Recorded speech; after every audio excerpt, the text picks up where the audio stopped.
Reverb. Reverb makes your audio sound like it exists in a space. Think of it like this: when you speak in a bathroom, your voice bounces off the walls. That's reverb. It simulates environments from small rooms to huge concert halls. You'll hear it on vocals, instruments, even in movies to create atmosphere. But here's the mistake beginners make. Too much reverb makes your audio sound far away and muddy. Delay. Delay is basically an echo. It takes your sound and plays it back again after a short time. Unlike reverb, where everything blends together, delay is more defined. You can actually hear each repeat. It's used a lot on vocals and guitars to add rhythm and depth. Quick tip if you're working with music: syncing delay to the tempo makes it sound instantly more professional. EQ. EQ lets you control different parts of your sound, the lows, mids, and highs.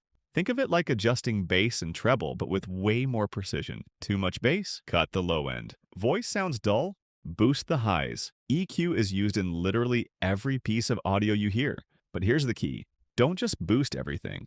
Sometimes cutting bad frequencies is way more powerful. Compression. Compression evens out your audio. It makes loud parts quieter and quiet parts louder. So instead of your audio jumping all over the place, it sounds smooth and controlled. This is why podcasts, songs, and YouTube videos sound consistent. But overdo it, and your audio will feel flat and lifeless. Used correctly, though, compression is what makes audio sound polished. Limiter. A limiter is basically a stricter version of compression. It stops your audio from going above a certain level, no matter what. Think of it as a safety net that prevents distortion and clipping.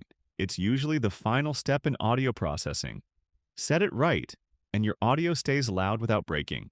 Distortion and saturation. Distortion adds grit and aggression to your sound. You've heard it in electric guitars. That rough, powerful tone.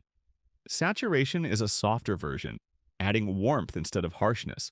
These effects add harmonics, which make sounds feel fuller and more alive. But too much distortion, it quickly turns into noise. Used right, it adds energy and personality. Chorus. Chorus makes one sound feel like multiple sounds playing together. It slightly detunes and delays copies of your audio to create a thicker, wider effect. That's why it sounds like a group of voices instead of just one. It's great for vocals, guitars, and synths. But too much can make things sound unnatural or wobbly. Auto-tune. Auto-tune corrects the pitch of a vocal. If a note is slightly off, it pulls it back into tune. Used subtly, it just makes vocals sound clean and professional. Used aggressively, you get that robotic sound you hear in modern music. It's one of the most misunderstood effects because almost everyone uses it, just not always in an obvious way. Noise gate. A noise gate removes unwanted background sound. It only lets audio through when it passes a certain volume. So when you're not speaking, it cuts things like fan noise or room hiss. This is super useful for clean recordings, but set it too aggressively and it can cut off words or sound unnatural. De-esser. A de-esser reduces harsh S sounds in vocals. Those sharp S sounds can be really distracting, especially with microphones. This effect targets those frequencies and softens them. It's subtle, but it makes a huge difference in making vocals easier to listen to.